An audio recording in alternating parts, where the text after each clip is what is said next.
any of your questions in that chat box. And then at the end of the webinar, we will have time for Q&A, and I'll read those questions out loud to our speakers. So I think our welcomes are done here. So here's our agenda. First, I guess I'll just hand it right over to Nora Spillane. She'll kick us off and give us a great overview. Thanks, Nora. Hey guys, good morning. Thanks for joining us at 8:30 on a sort of blustery, snowy morning. I know a lot of people are interested about Surge, and we just wanted to give people the opportunity to hear about what's going on, what the city's up to, and really what we want to do is start off with a little bit of context for everyone. Thanks to the interwebs, we have this cool video from CNBC, about 4 minutes, and hopefully it'll set the stage for the rest of our conversation this morning.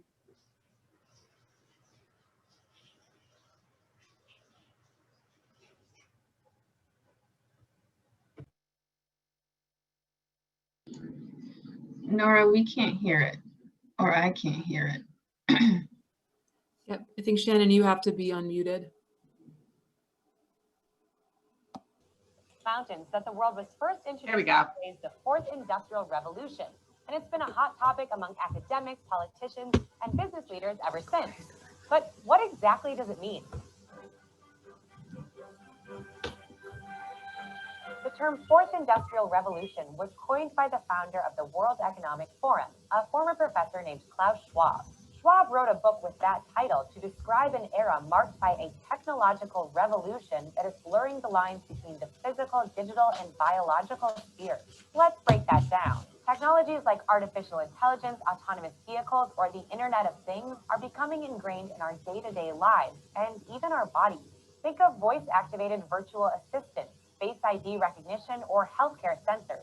Schwab first presented his vision of the fourth industrial revolution at the World Economic Forum's annual meeting here in Davos in 2016. But to understand the idea, we need to go much further back in history, to Industrial Revolution number 1. The first industrial revolution started in Great Britain around 1760 and spread to Europe and North America through the early 1800s. It was powered by a major invention, the steam engine. The result? New manufacturing processes, the creation of factories, and a booming textiles industry. From the late 1800s, the second industrial revolution was marked by mass production and new industries like steel, oil, and electricity. The light bulb, telephone, and internal combustion engine were a few of the major inventions of this era. The third industrial revolution, sometimes known as the digital revolution, occurred in the second half of the 20th century. In just a few decades, we saw the invention of the semiconductor, personal computer, and the internet. So what separates the fourth industrial revolution from the third? Experts say the main difference is that technology is merging more and more with humans' lives, and that technological change is happening faster than ever. Consider this. It took 75 years for 100 million users to adopt the telephone. Instagram signed up 100 million users in just 2 years, while Pokemon Go caught that amount in 1 month. 3D printing is just one example of fast-paced technology in the fourth industrial revolution. The industry has gone from a business idea to big business, with 3D printer shipments expected to increase from just under 200,000 in 2015 to 2.4 million in 2020.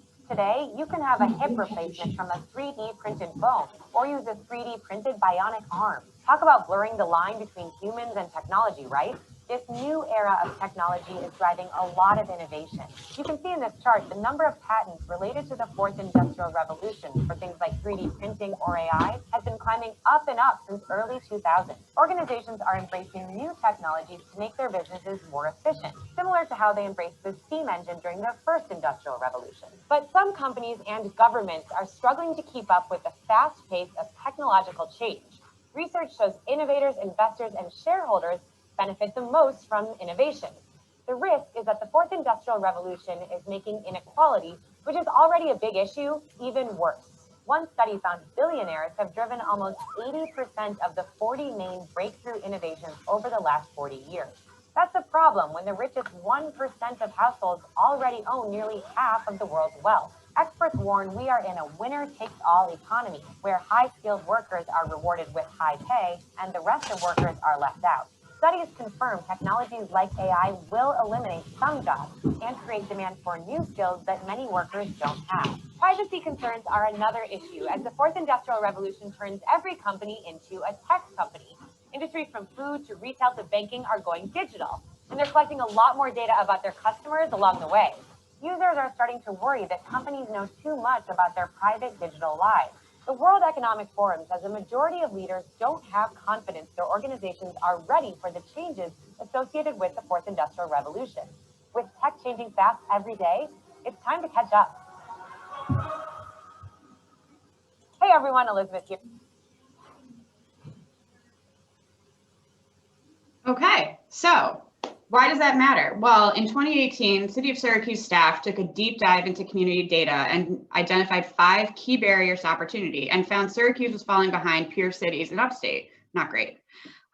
Those 5 key barriers were educational attainment, housing stability, workforce participation, transportation, and internet access. Historically, our region's prosperity was tied to success in the first and second industrial revolutions. Think the Erie Canal and manufacturing, as you just saw. Our failure as a region to adapt to the realities of the third industrial revolution is something we're still grappling with, which is why we can't miss the opportunity that we're presented with now. As noted in the video, growth and inequality, as Syracuse experienced during the transition to the digital age, leaves integral parts of our economy and workforce behind, with slim chances of catching up without deliberate system change.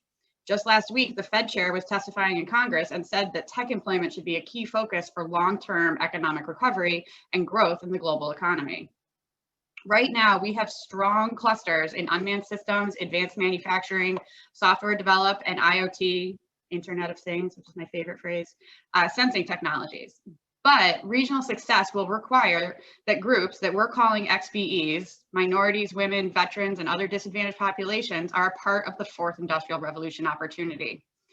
Through partnerships with regional governments, nonprofits, and private industry stakeholders, and with the JP Morgan Chase Advancing Cities grant, we're intentionally working to provide local pathways for XBE individuals and entrepreneurs in workforce and entrepreneurship, I said that twice, aligned with the global opportunity. This morning, you'll hear about specific opportunities and initiatives from my colleagues at Center State and at the City of Syracuse, and the types of investments the city is making to capture first mover market opportunities as a smart city, and how your companies can engage.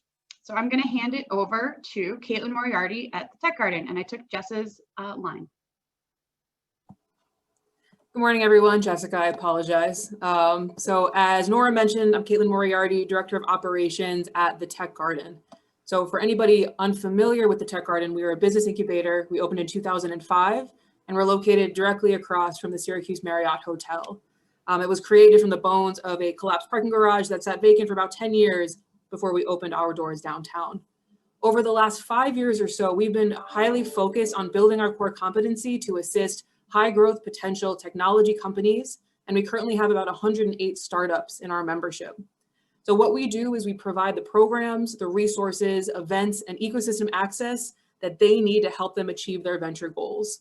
And we feel as we've been successful when our startups obtain significant follow-on funding and or are cash flow positive. As a result of Syracuse Surge initiative, we are now considered the City Center Innovation Hub, where we're creating the technologies necessary to execute on the Syracuse Surge vision to make Syracuse a smarter city.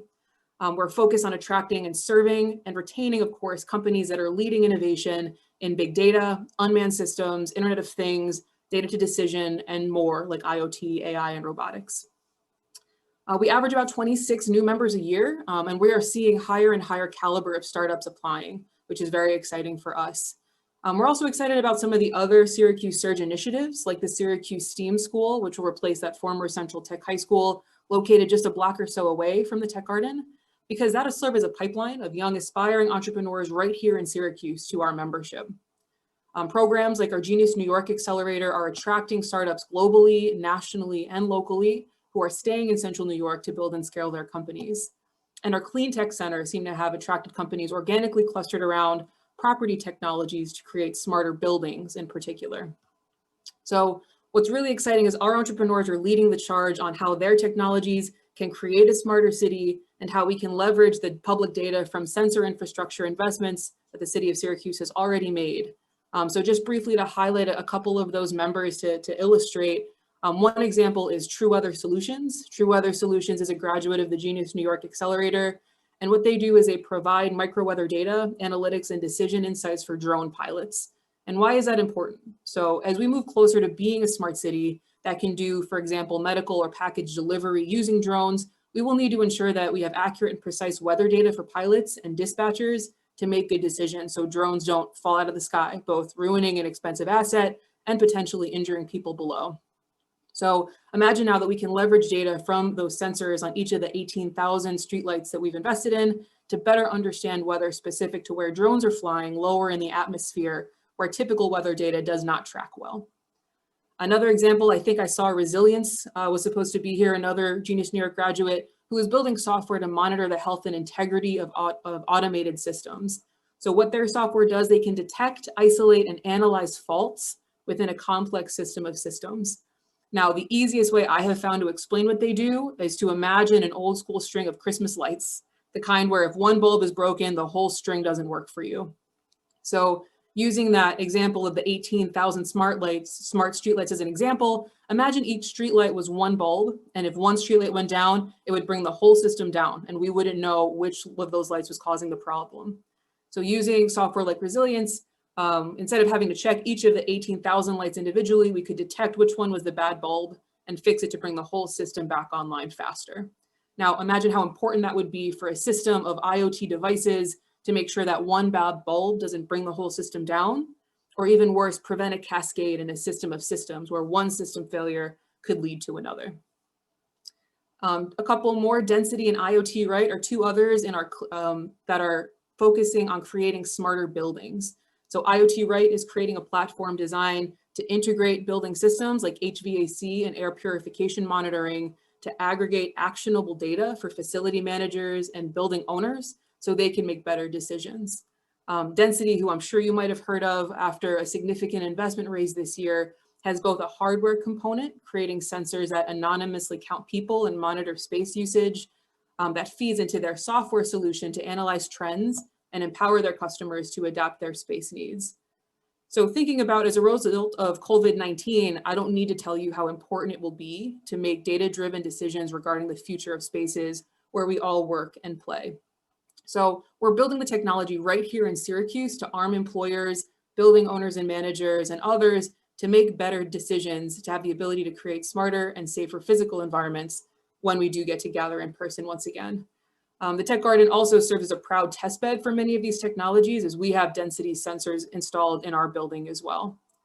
So for the sake of time, these are just 4 of the over 100 startups creating technologies that will bring Syracuse Surge to life. So now we're here today to talk about how you and your companies can get involved in Syracuse Surge.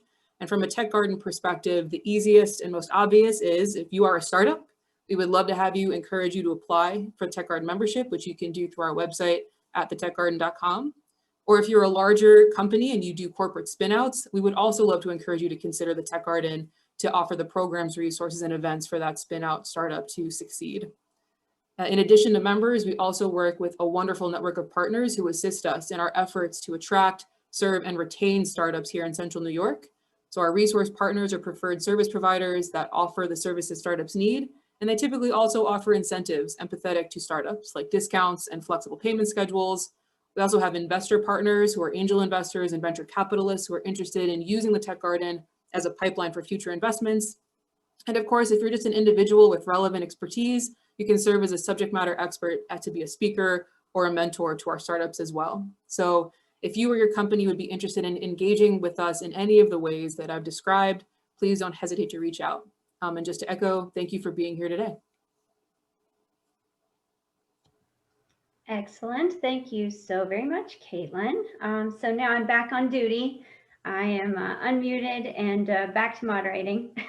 So thank you, Caitlin. Appreciate it very much. If you have any questions for Caitlin, please make sure you drop them in the chat. Just a reminder. And next up, we will hear from Liza Semide and Megan Durso, both with WorkTrain at Center State CEO.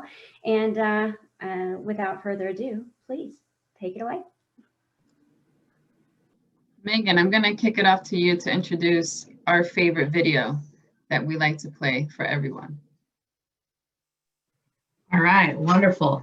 Well, I'm really excited to be a part of this panel today. I think we all have these amazing elements of Surge that are coming together And one of the other things we're thinking about on this side and taking a tackle at is we have to have a really amazing workforce to be able to support these large initiatives. So Liza and I are going to talk a little bit about the industry partnership model that we're deploying across various industries. And this model, some of you might have seen this before, but check it out and then we'll talk a little bit more about it. So thank you, Shannon, for letting that play. Jobs, they're moving pretty fast these days. Most of us know what it's like to feel obsolete in the modern job market, or to move away from home to find a good job. At the same time, lots of local employers struggle to find the right talent to make their businesses grow and thrive. It's an unfortunate misalignment, and it's a really big deal, because if businesses aren't growing and creating quality jobs, the economy suffers. And if people can't access quality jobs, the community suffers. So what's going wrong here? What explains the disconnect between what businesses need and what schools are teaching? Aren't there a bunch of programs already working with businesses to meet their needs? Absolutely. In fact, lots of groups are trying to solve this problem, except they're doing it on their own. Education, workforce development, and economic development organizations are all talking to businesses. They're running focus groups and holding advisory meetings.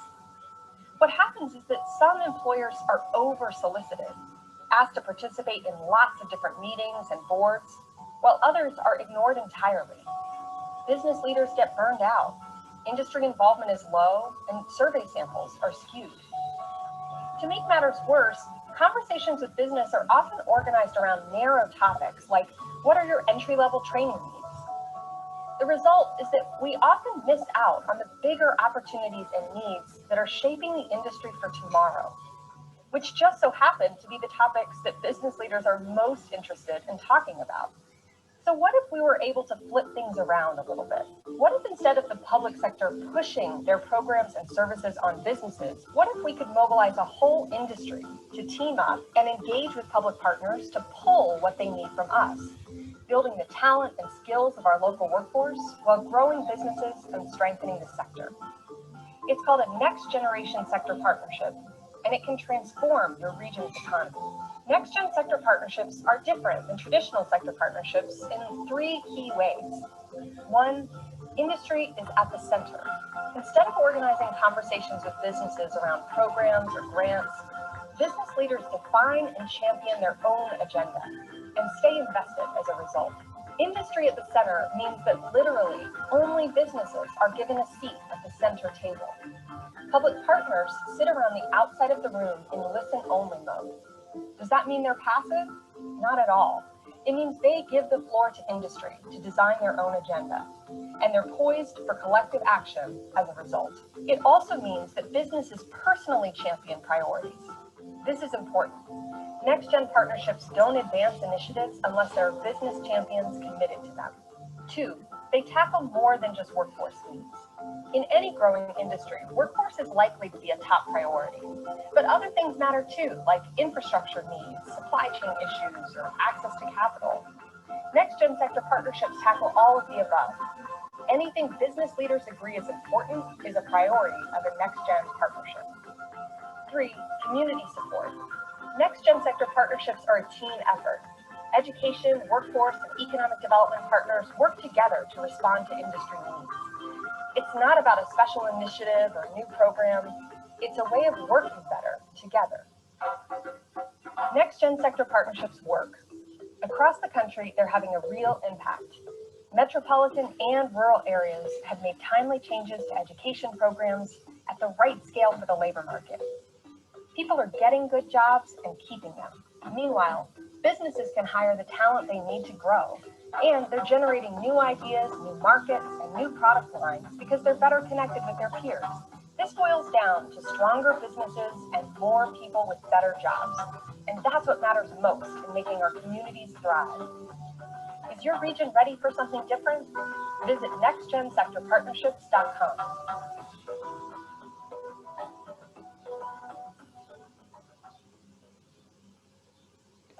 Perfect. Thank you.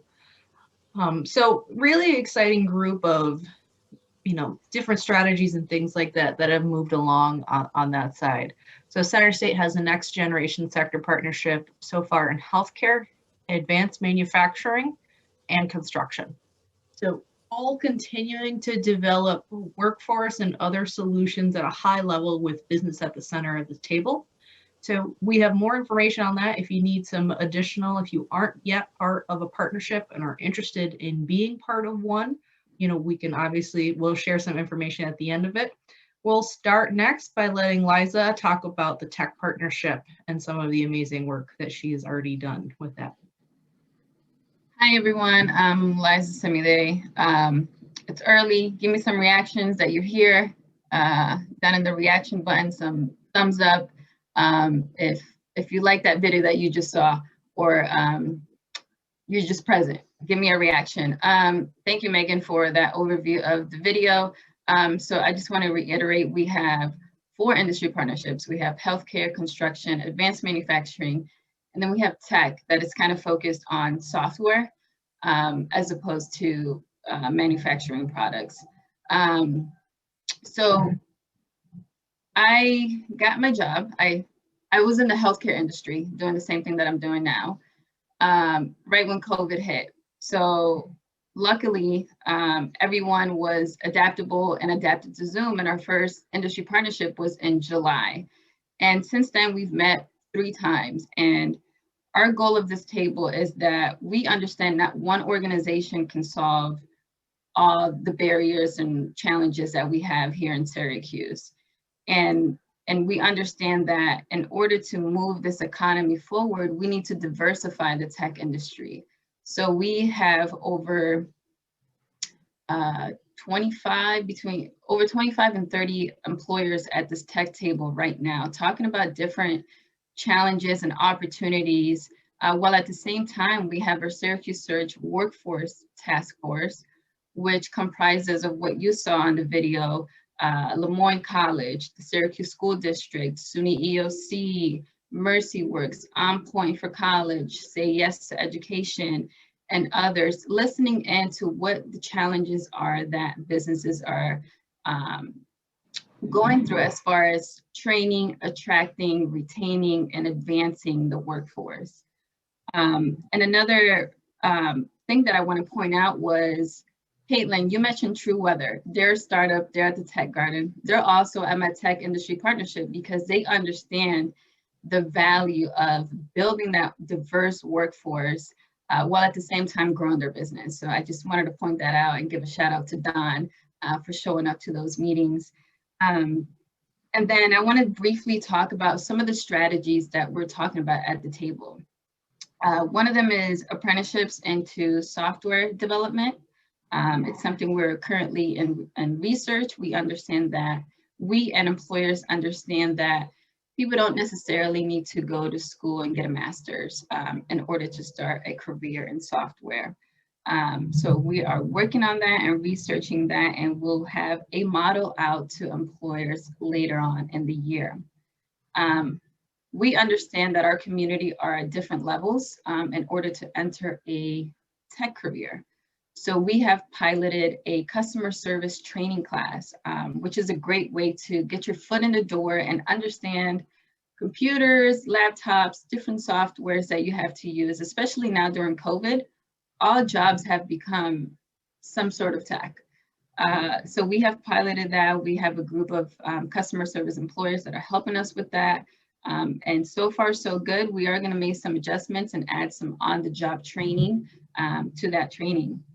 We also have our amazing partners that I forgot to mention is Hack Upstate, which I'm sure some of you have heard of them.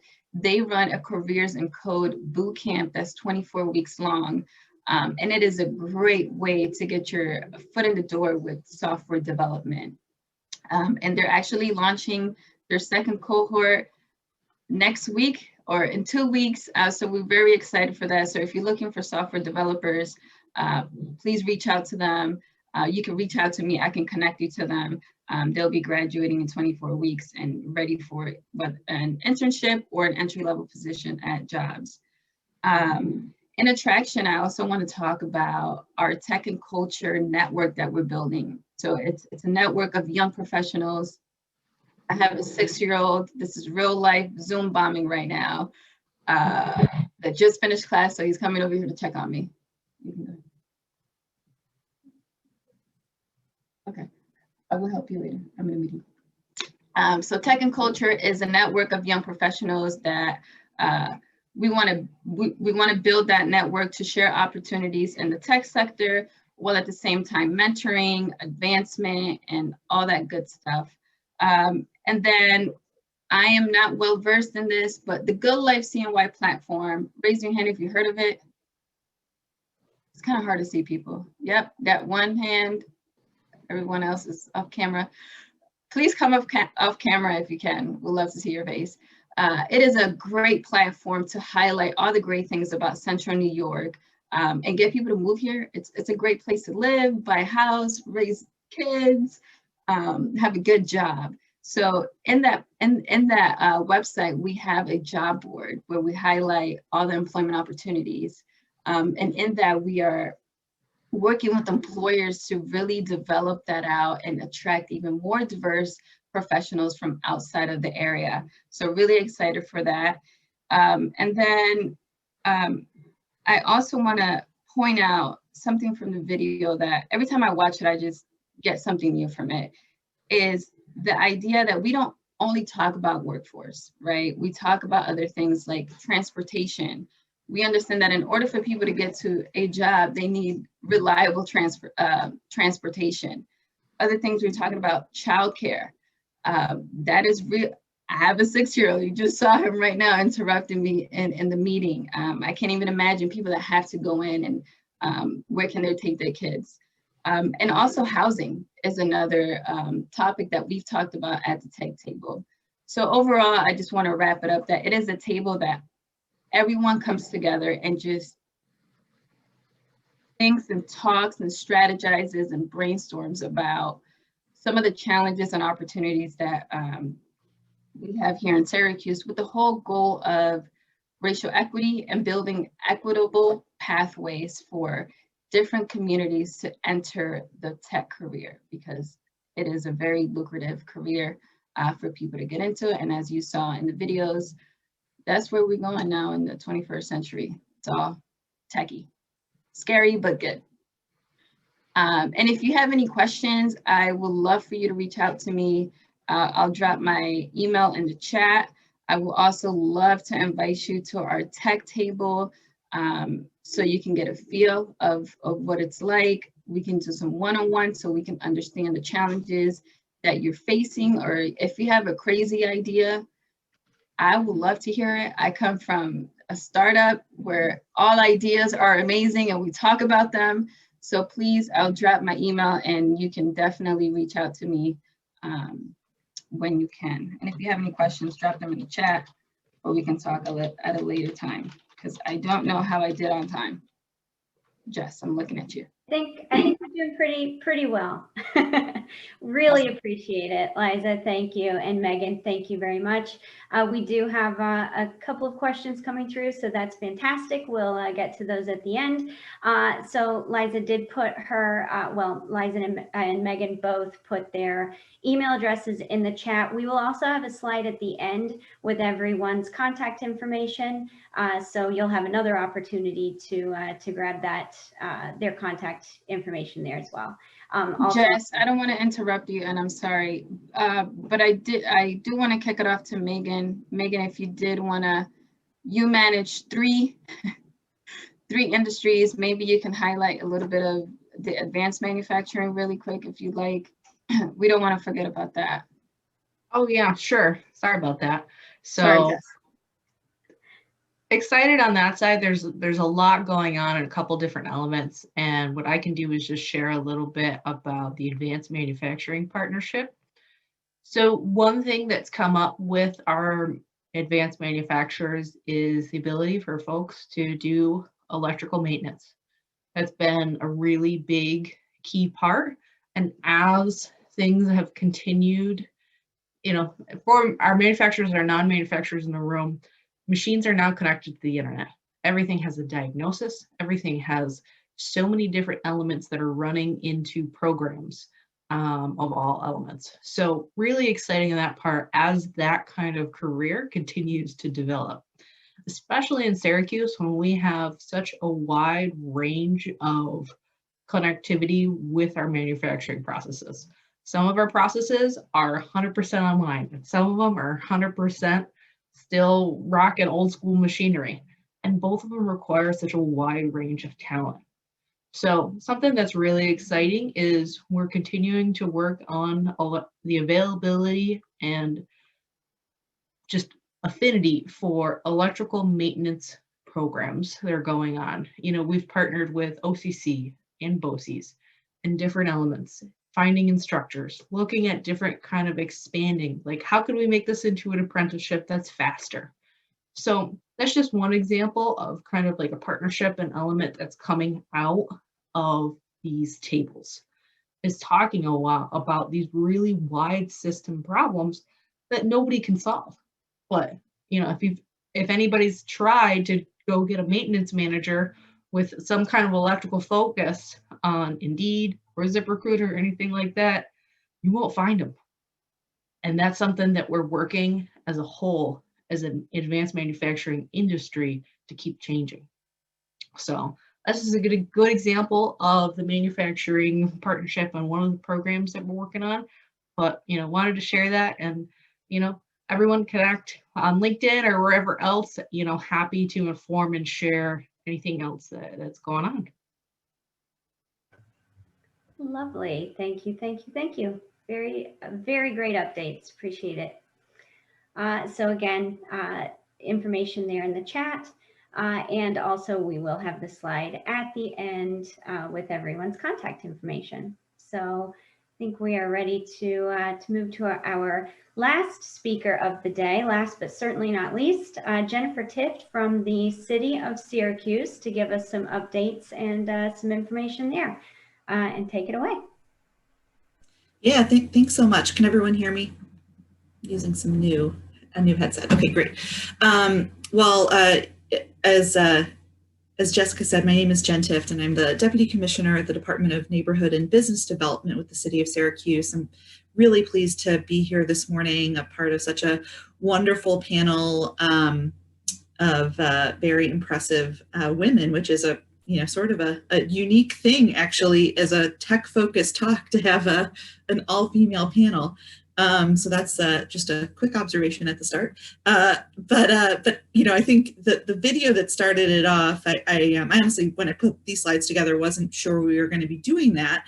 So I won't have to spend a lot of time on this slide, but I think it really does sort of contextualize and rationalize why we are so focused on becoming a smart city. I mean, certainly there's an overall trend around smart cities. It's an industry unto itself that is emerging.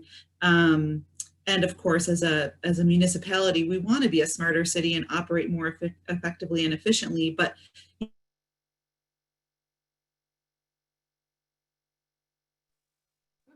the impetus around this focus is in large part related to our economic development as a city and a region. You know, we really see that there is an opportunity, if we can focus on collectively on some of these emerging technologies and how we utilize them and make them very much a part of our local marketplace, we will be able to create opportunity for all, you know, the kind of inclusive growth that's really necessary for a region and a city that is as diverse as ours. You can move on to the next slide. I won't spend too much time on the fourth IR since we already talked about it. But this really, I think, you know, kind of summarizes, you know, what I'm talking about. We believe that the smart city itself really has a driving role in the new economy. I'm sure a lot of people on this call who do business development for their respective companies, you know, have looked at market reports about some of the anticipated growth in these new markets. And as many people probably do know, you know, smart cities is considered its own emerging industry. That industry, you know, was valued by one industry analyst at about $410 billion market globally in 2020. It's expected, to grow to almost double that, by 2025. And that's a pretty impressive CAGR. So, we really want to, as a city and a region, position our local market to capture some of that growth. We want a slice of that pie.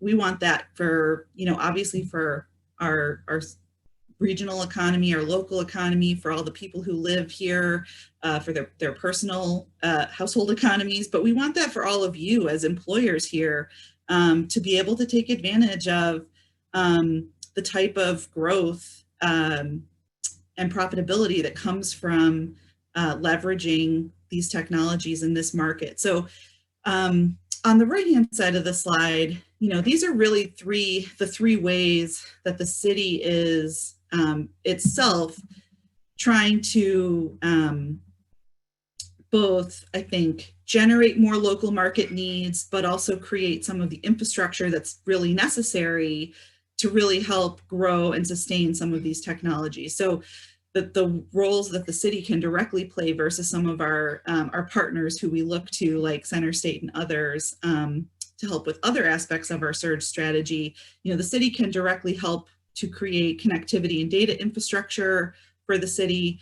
We can obviously help to provide and support education and workforce development activities. That's very much a role that the city can play. And then certainly one of our real focus areas is becoming ourselves kind of a smarter city. So that means procuring and developing and testing and deploying technologies that make us operate more effectively and efficiently as a smart municipality. So I'll talk about each of those in a little bit more detail so everyone has a bit of a sense of how we're doing these three things, and where maybe folks can start to think about where you could maybe plug in or take advantage of some of these things. You can go on to the next slide, please, Shannon.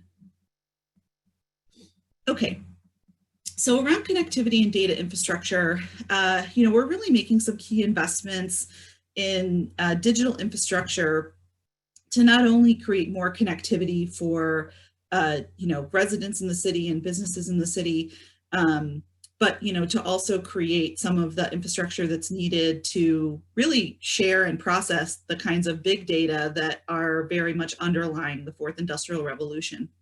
So one of the first things that we did back in 2019, and the project was actually completed in 2020, was make an investment to essentially purchase back our streetlight network from National Grid, and convert all of those streetlights to energy efficient LED streetlights.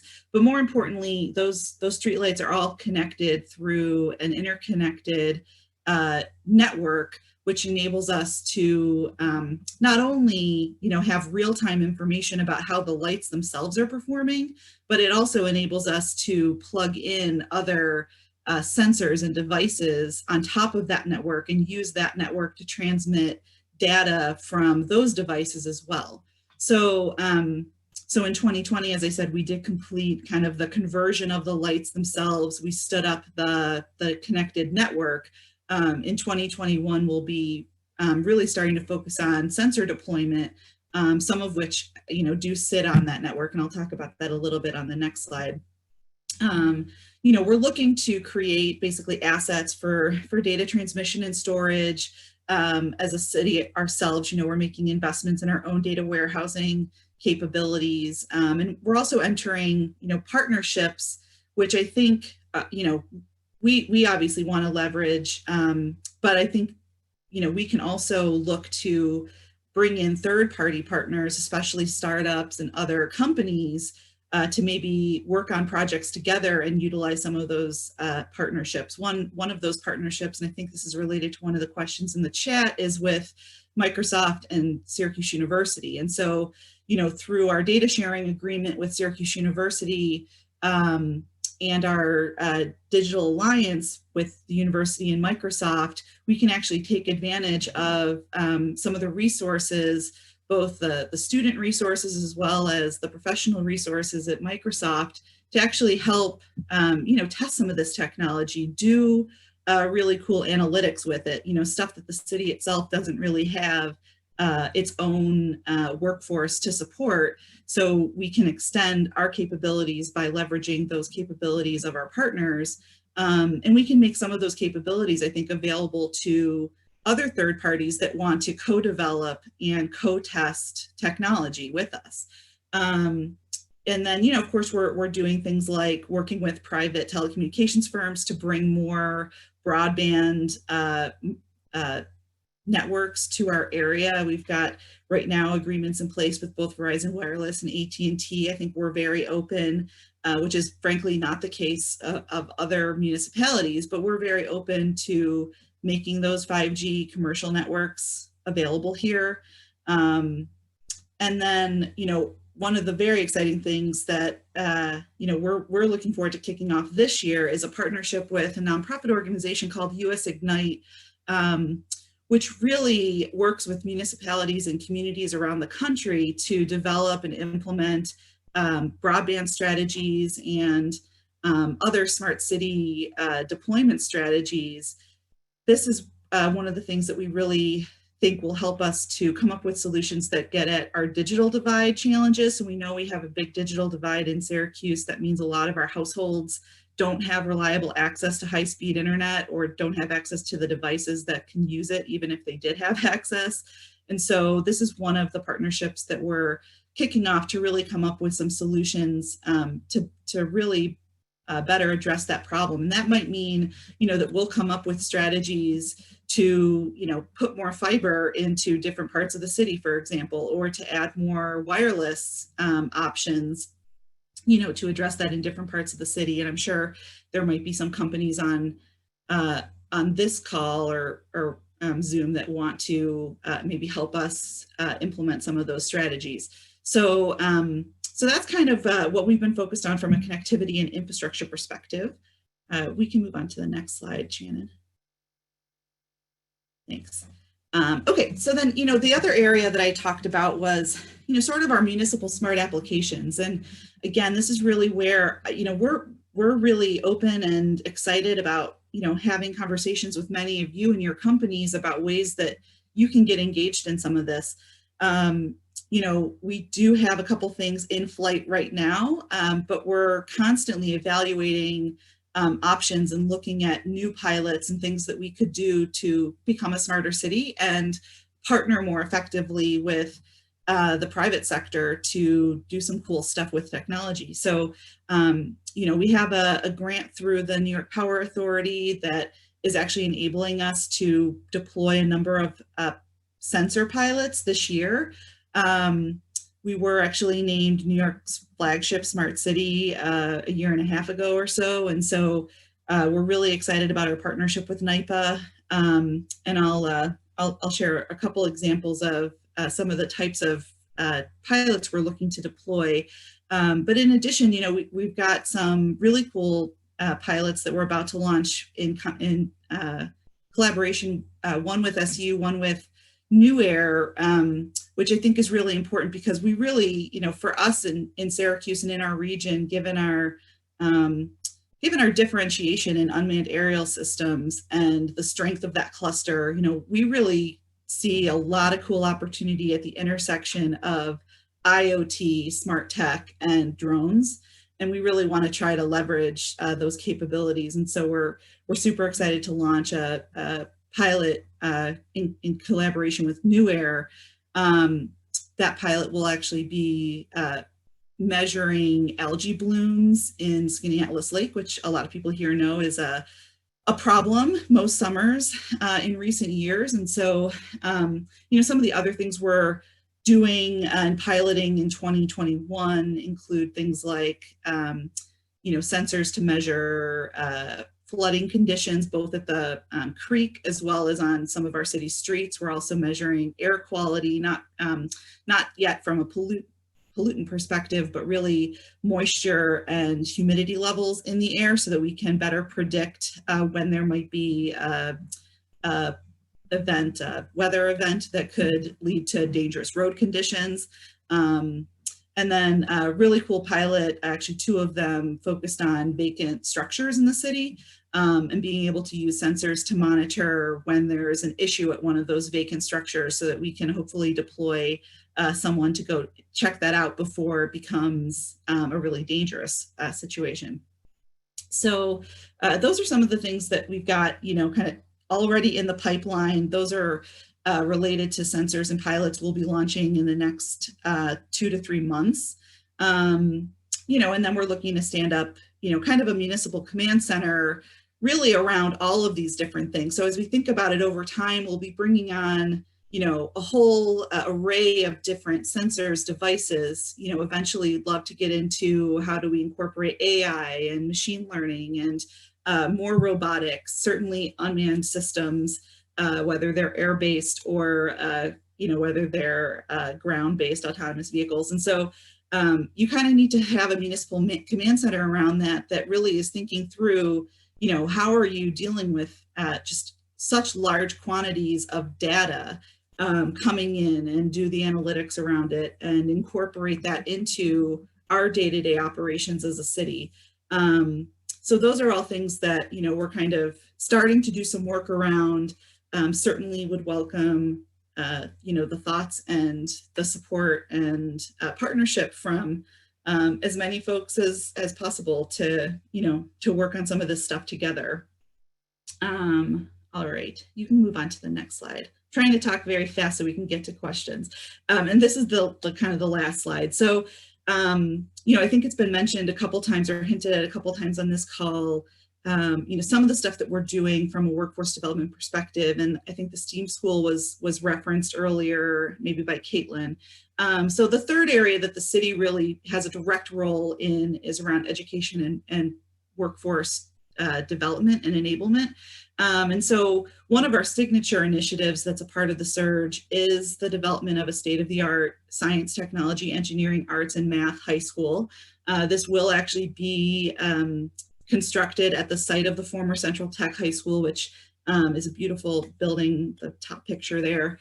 That's basically been vacant for 25, 30 years, just south of downtown. And so, we're really thrilled that the state has committed more than $70 million to this project. We're anticipating that work will begin to renovate and rehabilitate that structure this year in 2021.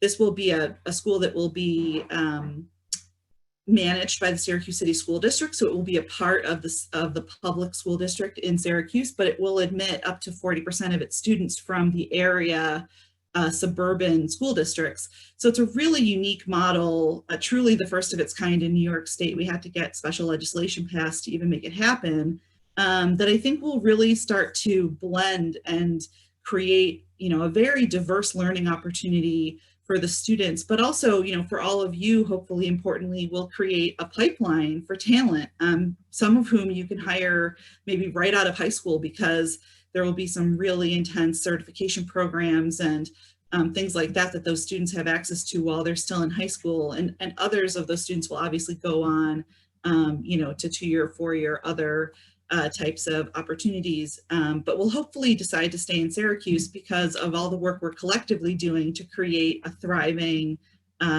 economy here and a job market that's really focused on technology, engineering, scientific type jobs. And then finally, we are working on a bus rapid transit solution, which is probably a topic for a whole other hour, if not more, but I think the important point about, we do need better transportation solutions that enable people to access some of these educational opportunities, but also the job opportunities that exist, and really that connect some of these corridors and these key parts of the city. And bus rapid transit is a really cool option because, it basically operates a little bit more like a high-speed rail solution, but it relies on bus technology, which is a little bit more appropriate, frankly, for the infrastructure that we have in Syracuse and a little bit quicker to implement. And it itself is a, kind of a smart city solution, given that it's so reliant on connectivity and technology and sensors. So that kind of wraps up you know, in a nutshell, all the things that the city is kind of working on today, and hopefully has started to plant the seeds for everyone for some of the things you might want to take advantage of, leverage, or, you know, partner with us all on. So I will cease and desist at this point. Happy to answer questions. Jen, thank you so much. That was a wonderful update. And yes, I do hope that answers some questions, raises some questions. Hopefully, it's just gotten some ideas flowing with our participants here. So that's fantastic. We have had an active chat, which is great. We love children photo bombs, also dogs and cats. We like to see those too. I'm just kidding. But I did see a lot of contact information, so please make sure that you're checking the chat for contact information from participants as well as other opportunities. And I do see one question. I believe this would be for Jen. So this was a question, will you be providing contacts for Microsoft Smart City located in Syracuse, or is that a possibility? Yeah, I mean, we're certainly happy to connect anyone, you know, and I think happy to have a conversation, you know, about what exactly you're looking to do. And you know, one thing we've learned as we've developed more of a relationship with Microsoft over the last year is that, you know, they have obviously a huge company. They've been honestly super great to work with, because they really, you know, for the communities that they partner with actively, they really try to make as much of their company available to, you know, to us and to the businesses and the nonprofits that exist here in our ecosystem. So, you know, we do hope that there will be lots of opportunities for some of you individually, but obviously for us collectively to continue to tap into that. So yeah, happy to provide that information. Anyone can just, you know, shoot me an email. I think, Shannon, you mentioned there would be shoot me an email. Happy to talk about what exactly it is you're looking to do. And then I can probably direct you to the right person to hopefully make the introduction over there. Thank you, Jen. So it looks like, again, a lot of networking opportunities popping up in the chat, a lot of people looking to hopefully connect with other interested parties, which is fantastic. We love that. We did have a question pop up, it looks like. Can you address the total investment from the state, county, and city? And what is the collaboration between the entities? And I guess the last part of that is, what is the timing? So that might be for Jen as well. Sure. So it's a great question. I actually don't think I've done recently kind of a tally, so to speak, on the total investment, but that would be a worthwhile exercise probably. You know, I will say, so the one thing just to kind of think about when you're thinking about Syracuse Surge is, it really is it's a strategy, right? So it's kind of a big umbrella. It creates, you know, sort of a 5 to 10 year strategic plan for us, if you will, but it's not really a single project or even just the initiatives that we talked about today. So we can certainly put, you know, some size around the investment that we've made, for example, in the streetlights. I think I mentioned, you know, the city invested $38 million in just the conversion of that lighting network.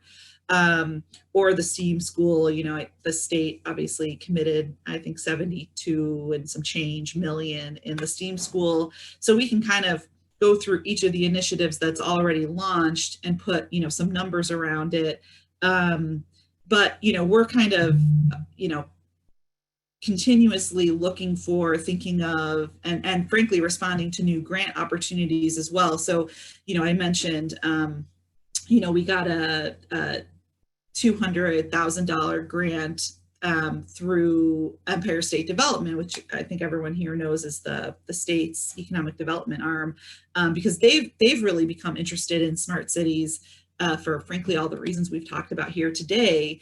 And so, you know, we're working with, that's the grant, we're working with Syracuse University and New Air to administer this year to launch a couple of smart city pilots.